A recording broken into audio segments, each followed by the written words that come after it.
All right. Guys, we'll make this recording. We're recording the session just to make it available for those who couldn't be on it with us today. So good morning, folks. Thanks for joining us. It's great to have you here. And we got some new folks, got some old folks, and some young folks. There you go. Nothing discriminatory. So JC, I'm JB, John Bacher, and my co-founder and co-host is JC. Depending on who you are, which client you are, you're dealing with at least one of us or both of us. So let's get this thing rolling. So most of you know, FFL Consultants, JC and I, not only did we work with the members of the National Shooting Sports Foundation, the ATF and FBI, but we also support non-members of the NSSF, the other 40 or 50,000 FFLs out there. We do everything from licensing to auditing to inventory to warning and revocation mitigation and SOPs, everything on the back end compliance side and operations side of your FFL business. The only thing we don't do really is buy or sell guns. All right, and in the next hour, we're going to go ahead and go through a few things for you. If you've been with us before, you already know we always give you a good update and our opinion on the federal activities that are ongoing since our last call. We try to have this call once a month. We'll give you that. We'll give you also fast answers to ATF questions and whether it be federal or state compliance questions and scenarios that you just want to get the right answer to. Our goal, of course, is to help you get it right the first time. And we want to make sure those forms, whether it be A&D or 4473s, are going to be inspection ready and have the right answers before you file those away, because that ATF IOI can pop in at any time, as we know. And today, no question's a stupid question. We say that a lot because we want you guys to be interactive. Everything's anonymous. So if you want to tell us where you are, that's great. If not, first names are fabulous. And if you got questions, we're going to leave this open, meaning we're not turning off the microphones, just mute during the presentation part. You can certainly unmute or just use the chat button at any time to enter a question you have on anything we're talking about. So again, interaction is the key word here. So JC, why don't we kick it off with some of this Biden administration update? There you go. So a few things, obviously, some things going on with our illustrious president, and the first one's going to be Mr. Chipman. It does not look very good for David Chipman as far as his confirmation in the Senate. There's a lot of pushback. There's new allegations being pushed forward. He did not make it past the Judicial Committee. So it was split down party lines, obviously. So, and there hasn't been much movement on him as of late. Based on all of our conversations with a variety of different people, it doesn't look really good. We're not too overly concerned, but, if he does get in, there's going to be some concerns around what he tries to do to the industry. So just be aware of that. Obviously he has an agenda. So be sure to let your congressmen and senators know that you do not appreciate Mr. Chipman. And you can find all of that on the NSSF website. But if you can't find it, just reach out to us and we can help you. Communicate that to your senators and congressmen. Yeah, the last update was that, and thanks to all of you if you participated, but there was over 180,000 letters to senators on this topic alone, where it was an open comment request, and it was unbelievable, the outpouring of antitrust for this nominee. So I don't think he has any fans anywhere in Congress right now. So we'll keep you posted on that. So JC, the other part of this is, if he is elected, or if he does get the vote, obviously we have concerns as to what happens next. But if he doesn't get the vote, there's some rumblings that the administration is going to continue to push forward with gun control measures that they can implement without a leader, so to speak. They've been doing that for 13 or 14 years anyway. So JC, what would you say some of the things I heard? They can still go after some of the executive order bans on the arm brace, which you're going to talk about in a minute. Yep. They Well, can, there's an opinion. DOJ is behind a lot of this, not necessarily the ATF, but the Attorney General is behind a lot of this right now, and they're pushing different buttons and pulling different levers to see what they can get away with as far as the arm braces and willful and increasing inspections, things like that. So just be aware of that we are seeing, obviously, JB and I have gotten phone calls today, and several of our clients are going through inspections right now or have recently gone through inspections. So, obviously they're focused on what they can do, and that is inspections. And right now, based on what we're seeing from our clients alone, we're seeing a lot of activity as it relates to follow-up inspections and stuff like that. So, they're looking, unfortunately, I don't think they're trying to make an example. I think they're just trying to make sure that the Attorney General, DOJ, and the administration stay off their back, so to speak. right. So what we're worried about is even without a new director, and again, I had this off with the heading here is these are our opinions, JC and I. I mean, we glean a lot of information from professional contacts, information we do receive from the National Shooting Sports Foundation, but this is in no way anyone's opinion other than our own and what we glean from public media and resources. So just clarify that. The infrastructure bill is very concerning. So with or without a new leader, there's allegedly $800 million earmarked out of that infrastructure budget if it gets approved. Everyone's talking about 3 trillion, 4 trillion, how many trillions, we don't know. But there's a big chunk of money dedicated for DOJ and ATF. And the rumblings on the street is that money may be used for additional field inspectors and investigators. There's not a whole lot else that the ATF needs to spend money on other than people. The inspection process, as most of you know, is not once every 3 years, as the statute reads. The federal statute is requiring, usually, states that an FFL should be inspected once every 3 years before renewal or prior to renewal. And we just know that doesn't always happen. Some of you we know haven't been inspected in 5, 6, 7, 8 years. So the push would be to get those inspections done before renewal. That might be a big change for folks. There might be a lot of scrutiny on, especially with the new folks coming out of the Federal Training Academy, as to what type of issues they're looking at and what type of violations they will cite you for.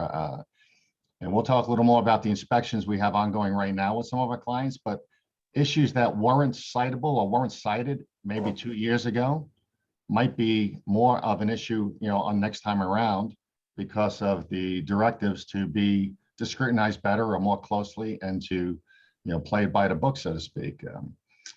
The other concern we have is if you've had the same IOI coming out to do your inspections time after time, there obviously will be new people in the field, and you should expect a new face on your next inspection. Why don't you grab this one, JC? Yeah, so we're still waiting for a response on this to see which direction they're going to go with the arm brace and the AR pistol. And as I suspected it, and I think it just happened this week or rather last week, that somebody finally chimed in with the fact that the arm brace will impact individuals with disabilities. So I was happy to see that. I knew that would be a viable argument at one point, but we are seeing a lot of headway as far as people offering up their opinions and responding to the letter, the notification of the change. What does this mean? It means the AR pistol and the arm brace, they're trying to change the designation of the AR pistol to be a SBR rather than a pistol or handgun with that brace. So interestingly enough, we had an inspection occur in the last week or two that there was a new IOI on scene participating in the inspection, and he actually, for whatever reason, identified a AR pistol with the blade support, and called it an SBR and challenged it. And luckily enough, there were people there that knew what they were talking about, and actually were, this new IOI was told, no, that's still a pistol. It's just a different device.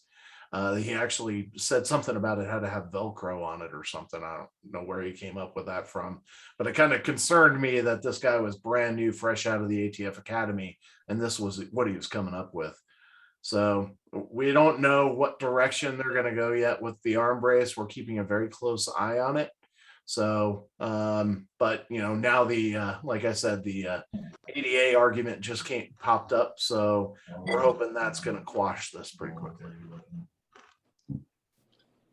Yeah, and the whole argument is that how do you control 4 million folks out there who have already purchased and possessed. Look back one more time before I shut my hand off. There we go. All right, JC, I think we're just ready to jump into the other open letters. Let me grab the Colorado. I don't know if we have anyone from Colorado on, but the ATF was happy to launch 3 open letters just in the last 2 weeks to FFLs nationwide. If you haven't heard about this, and this is important, guys, because if you're doing interstate transfers, or you have residents from other states purchasing in your place of business, obviously you have to abide by not only your home state, but the resident state for the customer. You're about to abide by all state regulations and rules. So it's getting more and more complicated. We're trying to update our list daily as we notice different updates or regulations, even at the municipal level. We have some going on now being entered. But Colorado implemented a new law as of June 19th, in case you missed it in Colorado, that now requires a 30-day, actually firm approval on a NICS. Here it's done by CBI, which is Colorado Bureau of Investigations. They obviously use the state database and then the NICS system to conduct background checks. But now they are requiring a complete approval on a transfer. So there is no Brady date delay expiration. There's no 3-day, 10-day, any day delay in Colorado to acquire a firearm. So that's new in case you have customers from Colorado. Yeah, don't get confused by the queue number or any control numbers that are issued. It'll remain in a decision pending status, which is essentially it stays in the queue. This holds true in states like Pennsylvania and some other states where you're basically just in a holding pattern until you get that approval. So no more conditional approvals. Right. How about the silencers there in Texas, JC? They're running amok. Yeah, so Texas and I can probably combine Missouri with this as well. Missouri, they did an open letter to Missouri as well. Basically, Texas came forward and said, hey, listen, federal laws don't apply to suppressor silencers that are manufactured in the state of Texas and sold to Texas residents, which the Department of Justice AG came down and said, hey, heads up, we appreciate what you're doing there, but unfortunately, federal law supersedes state law. So we'll see how that plays out. The same held true with Missouri. Missouri said that it was a Second Amendment sanctuary state and that federal laws don't apply, etc. And the AG and Department of Justice came down and said, hey, just so you remember, federal law supersedes state law. States can go further, but they can't deduct. So I already see the next argument coming with this. Federal law says marijuana is illegal. So, but states have legalized it, and the Department of Justice and the government has stayed away from it. So I can already see that being the argument at play here with these open letters. So just be aware that some things are happening, but always federal law supersedes state law. You are a federal firearms licensee, not a state firearms licensee.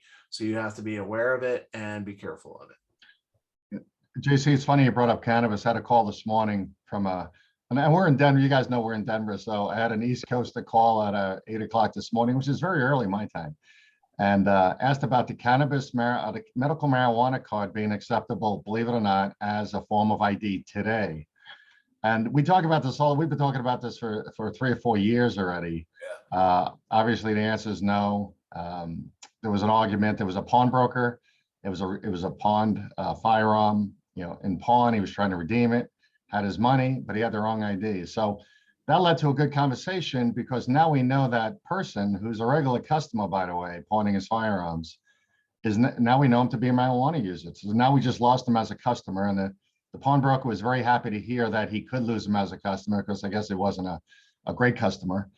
And now he had a reason to do so. But there is a workaround for that. They obviously have to redeem that pawn to someone else holding that pawn ticket.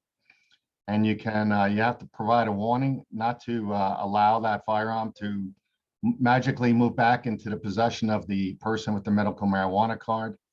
For you pawnbrokers on today, we have a great form we use. We came up with it called an Affidavit of Transfer. If you want one of those, just give us an email, and it basically documents the transaction as covering everything I just said to the person you're redeeming the firearm to. Kind of covers your butt and prevents you from having an answer to that down the road. Big issue here, guys. Big issue. The future value of firearms and how you should plan your used gun buys and pawns going forward. We talked about this a couple of weeks ago at the live events we're at, but and JC, jump in whenever you want. But the value of firearms a year ago are much different than the value today, and they will proceed to be much lower, much higher rather than what we see them in 6 months to a year from now. So the question is, if you're acquiring or purchasing used guns, or if you're pawning guns for anyone, look at the future value of these as you want to sell them in 6 months or 3 months or even a year, and the margin you want to make, obviously the profit, because folks are now returning those. They're returning those guns they bought a year ago because of civil unrest and all Black Lives Matter and all the other issues going on around the country. There was many millions of first-time gun buyers, and now they're looking around the house and they need $500 or $600, and they're bringing that Glock 19 that they paid $900 for back in, expecting to get a good redemption on that purchase. So we checked yesterday. Glocks are down around $579, $599 again, maybe $649, but nothing near what that original purchase was. And a lot of these is showing back up in their original boxes. They've never been fired. So great concern for, again, if you're planning to bring in buying these used guns, we can't give you the discount. We don't know what the future value will be in 6 months. We don't have that crystal ball, but we're predicting back to 2018 prices, 2019 prices. Any other questions there? Yeah, I was going to bring that up. I think you have to weigh very carefully the fact that we're starting to see the supply chain open up again with both firearms and ammunition, which is driving a little bit. I mean, the last 2 months now, we've seen between 5 and 10% reduction in overall background checks. So our assumption is obviously there's a little bit of a dip or decline in the number of firearm purchases, if you assume that dip is right around 5 to 10%. So, and we're going to see that trend continue. Traditionally, the month of July has been down in the single digits, anywhere from 5 to 10% over the last 4 or 5 years, actually. So we're going to expect or anticipate that number to continue to decline slightly. I don't think that it's going to drop dramatically, but definitely you're going to see that. So as time goes on, you want to make sure that you're weighing the prices as they were in 2018-19 versus what you're seeing today. And just make sure you're staying up on what's happening as far as some of the larger dealers. You can monitor PSA, you can monitor Gunbroker, guns.com, and just see what the product is going for. As time goes on, you're going to start to see prices flatten out again. So just be aware of that.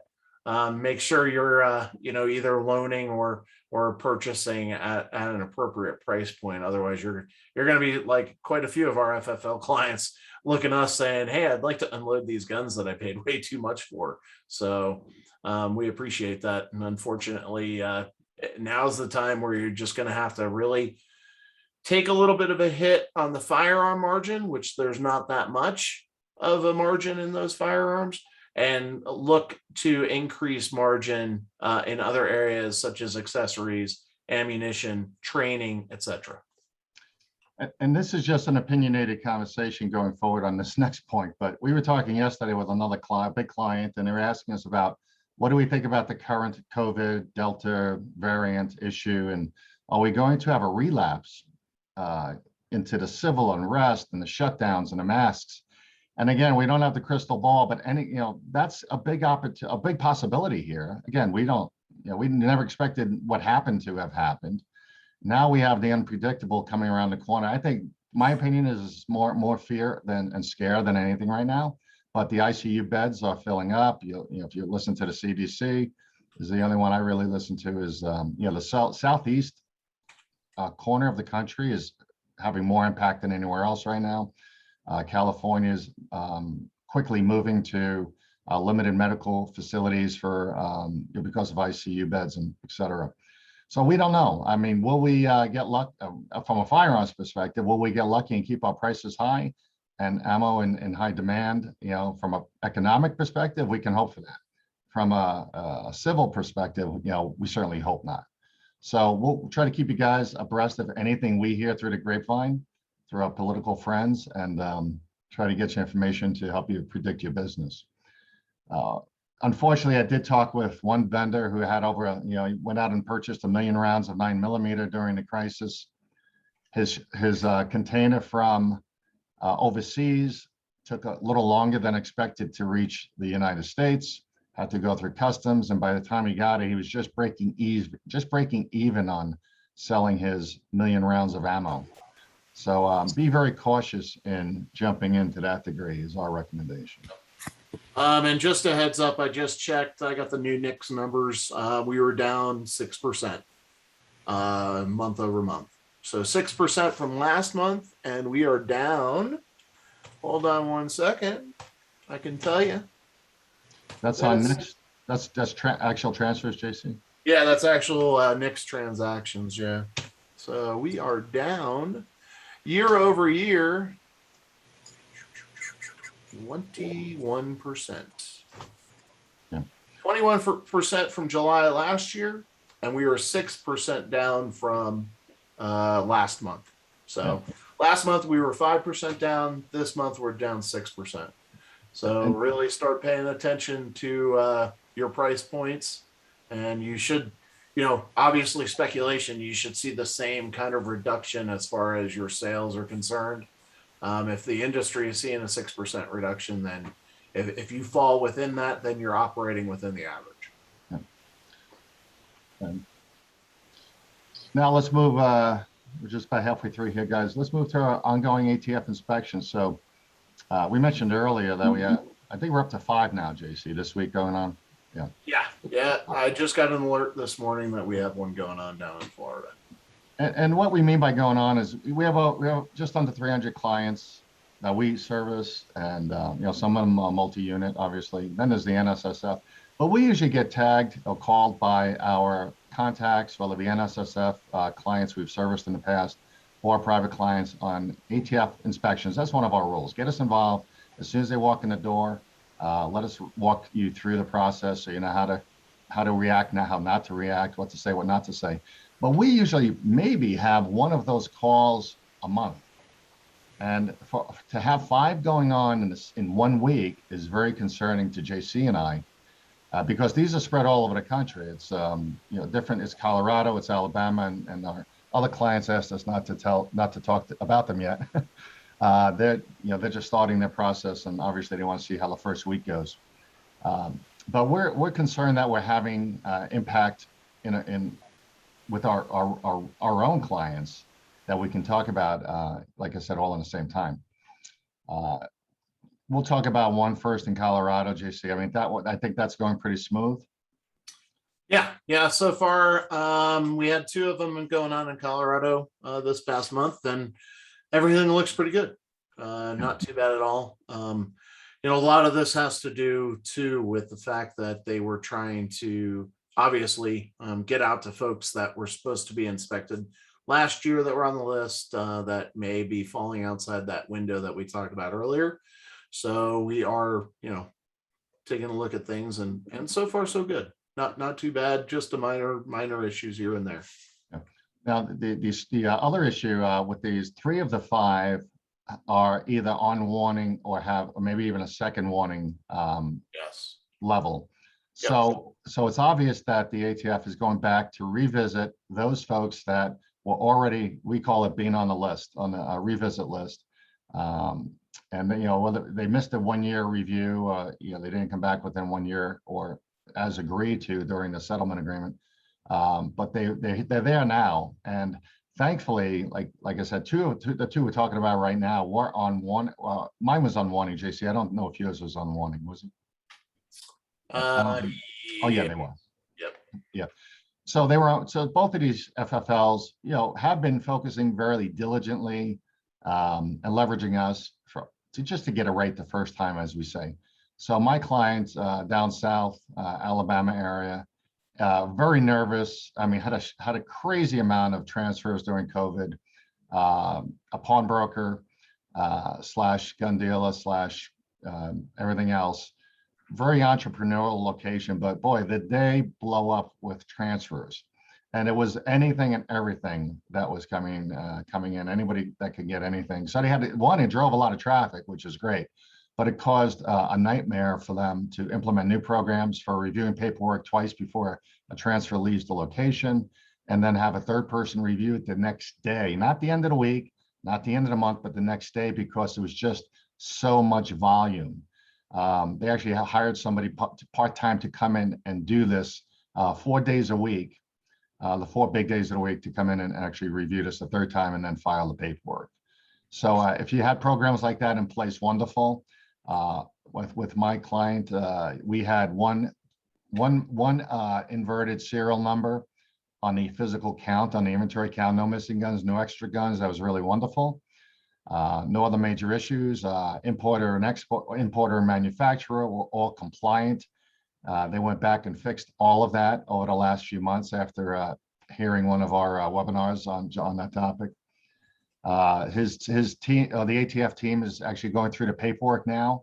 And there was a question yesterday, and I'll share. He told me I can share this with you, but the area supervisor who's leading the audit this week, and they'll be there for another week doing paperwork, actually asked him why the paperwork is so good. And we dug into that a little bit. And he didn't know, he explained his process, because they were on the verge of losing their license 2 years ago. And so now the FFLs is worried that the ATF is suspicious that the paperwork is too good. I said, relax. I said, being too good is a good thing, because at the end of the day, at the end of the audit, they'll only be able to cite violations to any infractions against the federal requirements of being an FFL. I said, so being too good is not one of those infractions. So he was all worried about how to respond to that question, how much he should explain, should he talk about it again, should he have legal counsel in that conversation. He was worried that the ATF was making innuendo or accusations against them having a process that's unauthorized. He started to run wild with his thoughts driving home last night. So he called me again this morning. He said it was a good conversation, relaxed. If you can get an A on the test, get an A on the test. And we're not going to worry about it until we go to the closing conference, maybe the end of this week or next week. And we'll also have our counsel, our supporting attorney, listen in on that closing conference, just to make sure there aren't any irregular accusations or comments around being too good.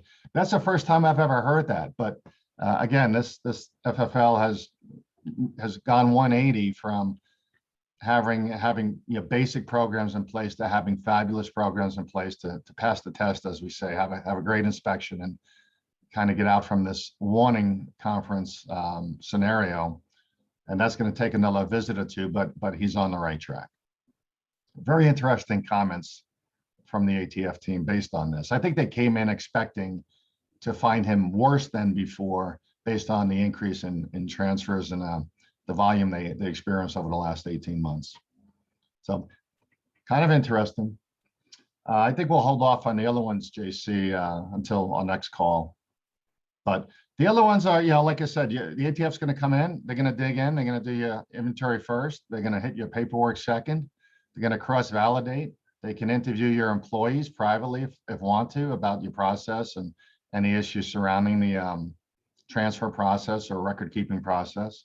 So if you got questions on about any of that, or the ATF shows up, give us a ring. We'll be happy to walk you through it and hold your hand through any inspection process. Good, JC? You're muted. Very good. Yeah, Okay. very good. Sorry. All right. So we're going to run into Q&A here, guys. So hey, just some housekeeping updates for any first-time visitors here. Thanks a lot for visiting, first of all. If you haven't already and if you saw us on social media, go ahead and first of all, add this address to your contacts list, jb@fflconsultants.com. That is the email address we use to send out all of our email invites to issues or events we're holding and to special documents, resources we're sharing. Please go to our website, FFLconsultants.com. And when the little box pops up, join our mailing list if you're not already on it. Please open one of our emails every 60 days. Reminder for clients and ambassadors, use our direct line. JC, and you have our line, JC and my direct lines. You can call or text to those direct lines if you have a question or an issue.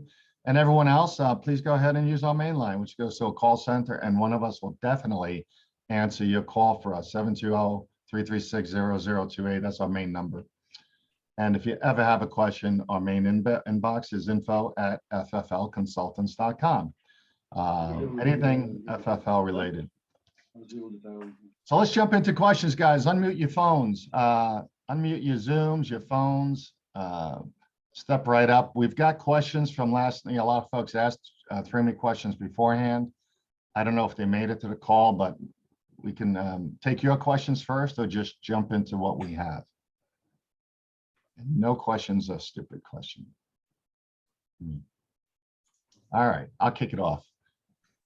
All right, Richard says, and I think Richard is on, he said, looking for a direction regarding how to handle an accidental discharge claimed by a customer on a Walther PPSM2 from 2018.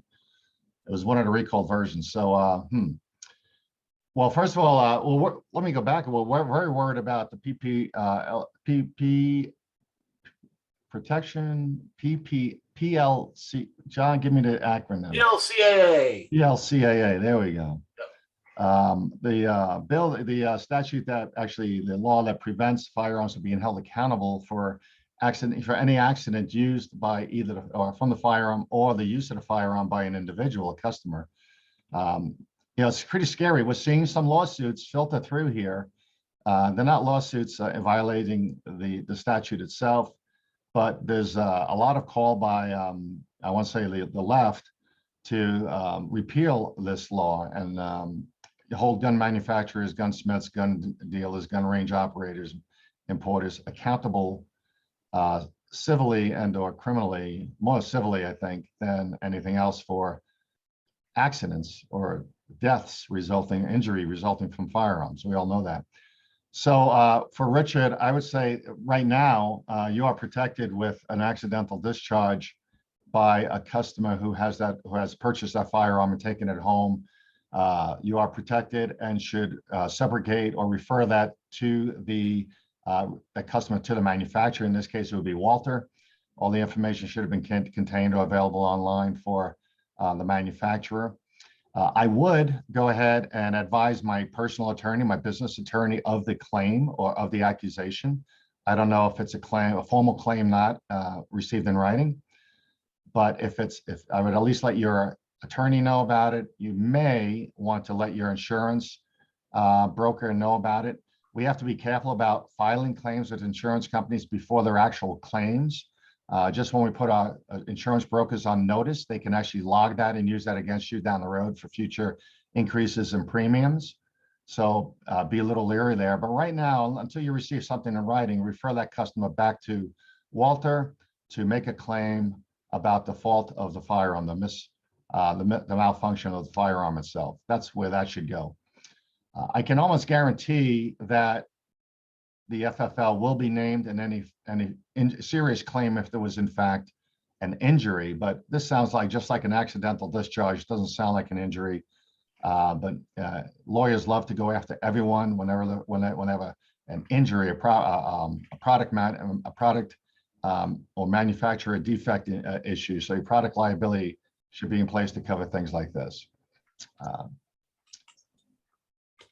I'll throw another one out there, JC. Donna says, asking about what is the proper process for transferring a firearm to a beneficiary of a deceased pawnee? So this must be a pawnbroker. I don't know what state this is in, but with all pawnbrokers, your state regulations really do dictate, first of all, what to do with pawns, how to manage the pawn piece, the pawn redemption piece for a deceased pawnee. On top of that, we get this call a lot from gun dealers who may have a transfer received in the back room that's never picked up. You know, they didn't order it, it just got delivered. It was purchased by another individual, not themselves. It wasn't ordered or paid for by the company, by the FFL, and they have these firearms sitting on the back shelf. Or, you know, people have also, maybe consignment folks have left guns in the shop and deceased never came back for them. What do we do with those? In all those cases, the state attorney general office is typically the avenue to pursue and asking those questions about, you know, think of it as a lost and found item, but it's a firearm, and a lot of states have strict rules on firearms and valuables over $250, or it might be a different price range. But I would not contact the ATF. We had somebody do that a couple of weeks ago, and they said, hold it for 30 days and then put it in the used gun case. That is the absolute wrong answer. Very wrong answer. Yeah, very wrong answer. I said, you know, in that case, any lost gun, any gun your company did not purchase, but has in the acquisition side of your A&D, has to be turned over someplace to a governmental agency. Some states it might be a law enforcement agency. Some states it might direct you to the state attorney general's office. But there is a process, and again, every state's going to have a different answer for that. So. And if you want to do a little research on that, just check the states. Typically, it falls under the abandoned property statutes. So, and that could be at both the state and local jurisdiction levels. So you have to check both. Just be aware of that if you are gonna take a look at that. So, but yeah, the bottom line, the bottom line is abandoned property doesn't mean it's your property. It's not finders keepers. Yeah. It's not finders keepers, losers weepers, right? So, touch on a couple things. We got Denise, who has submitted a question. When someone hands you their driver's license and it only has a middle initial, but they actually have a middle name, that ID is not correct and we cannot use it for the 4473. You are correct in a way. So you can still utilize that identification, but you're going to have to require obtaining some sort of supplemental document with the information on it. So it's a combination of two documents, and the second document has to be government issued.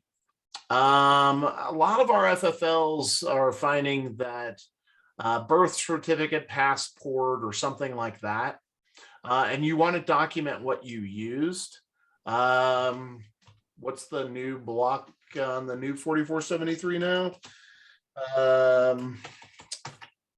It's the supplemental doc. 26B. 26B, is that the one? Yep. So you're going to want to document it in 26B what you use to identify that. But you are correct. You have to obtain a secondary document in order to validate that that is their true and correct middle name. There's a few states out there that are in that situation, so just be mindful. And if you need guidance, feel free to reach out to us. Yep. You got the next one, or you want me to get that? Let me talk about an idea. I was on a visit last week doing an inspection, and the 4470, let me together, let's go. The 4473 that I looked at had no middle name list, NMN, where in the box for the middle name.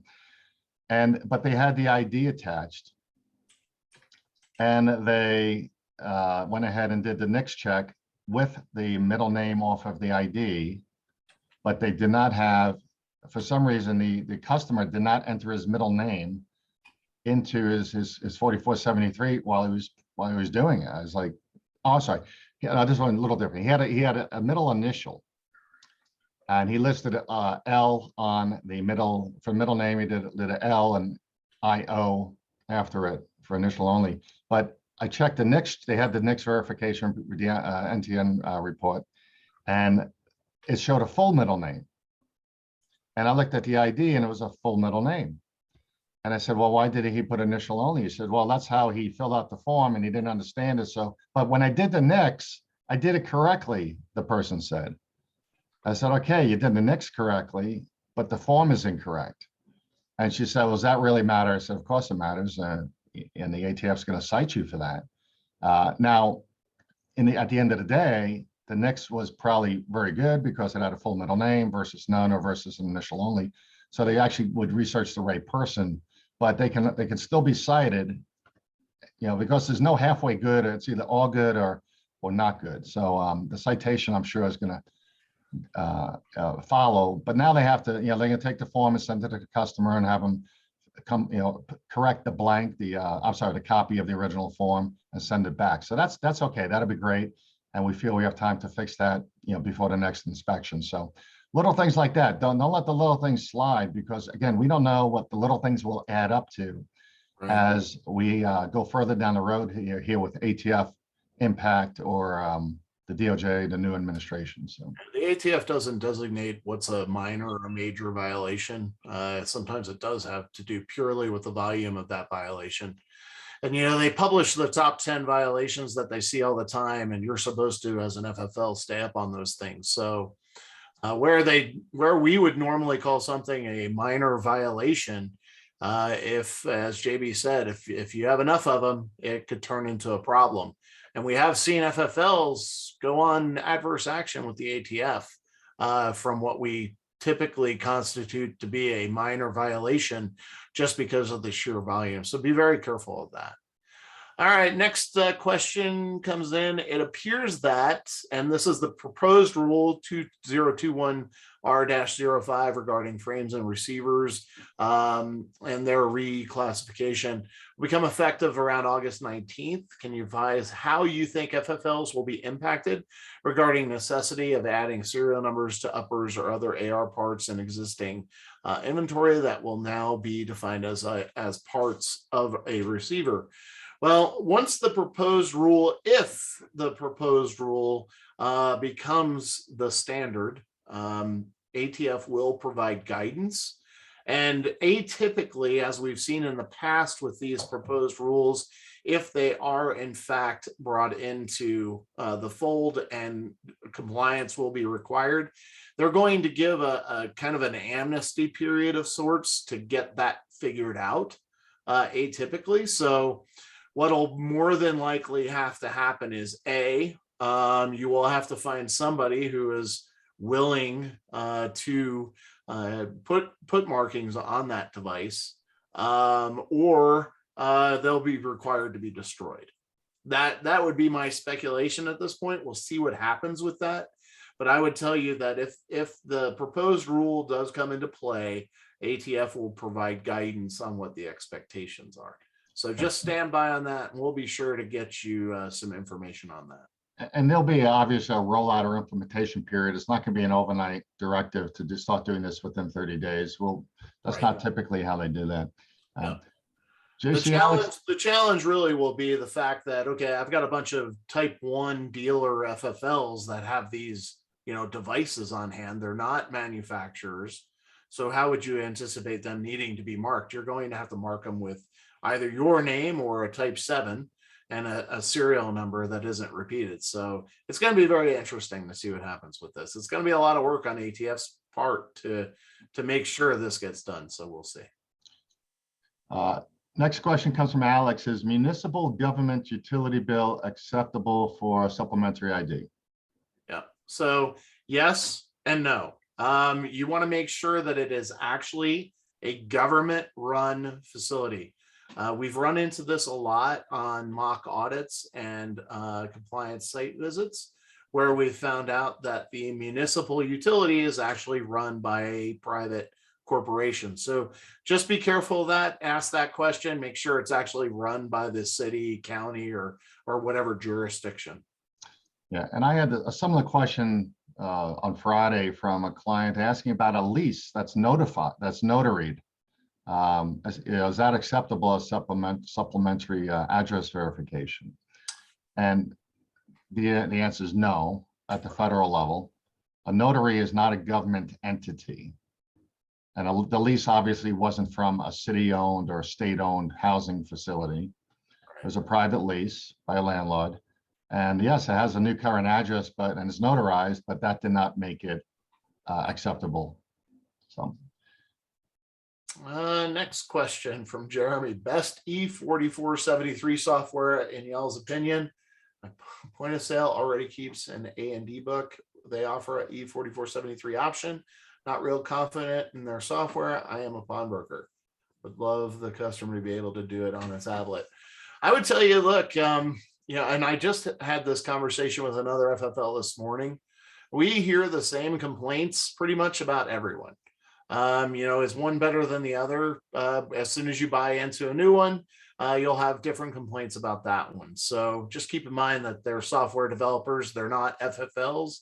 And they, generally speaking, may not take the time to learn all the pain points that you all experience as firearms retailers and pawnbrokers. I would tell you that one of the ones that I would take a look at is the E4473 offered by the ATF. Now, keep in mind that there are two approaches to the E4473. The first approach is basically it's just an electronic form, essentially a fillable PDF that they fill out, you print out, and then they provide a wet signature, and then you file it as a hard copy. The second version is the complete electronic. So they do everything electronically. They capture the signature electronically, and they store it electronically. In that instance, you have to obtain a variance in order to proceed with that solution. So any solutions you're looking at, just keep in mind that there's going to be some additional work with that if you are planning on going full electronic along with storage. So all of them have to abide by the same rules as it relates to the 4473. So the beauty of what we like about electronic 4473s is the vast majority of them, I don't even know that there are any that don't. It kind of protects you from the atypical mistakes that we see with the handwritten forms. So a lot of the systems won't allow you to proceed if somebody self-identifies as a prohibited person, or if somebody misses a block like the county or the U.S. citizenship or the place of birth, any of those fields. If the end user doesn't fill that out, then it won't allow them to proceed to the next step. So, take a look at it and compare them. See what they have to offer, and if you have questions, let us know. But like I said, and I can certainly share the requirements of an E4473 platform. I would tell you the first one to check out, don't pay for it.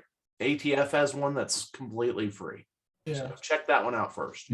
Jeremy, I'm holding your card here, Jeremy. So we have a great email we send. It lists everything JC just talked about. It gives you the download links, the information, and some of the vendors we do know are more predominant. You're a pawnbroker. I know the expense by some of the current pawnbroker software providers out there is very expensive for this part of it. Yeah, I was looking at the digital storage just because the mass amount of storage gets unruly. Sure, sure. And they're really not happy when you tell them, oh, they're in the back warehouse in the shed. Yeah, yeah. Well, we can certainly help you with that. And we can also help you with the variance request. We've done a few of them. Yeah, so and that's what I was looking at. Just go ahead and getting on the variance request and, you know, getting the digital storage rolling.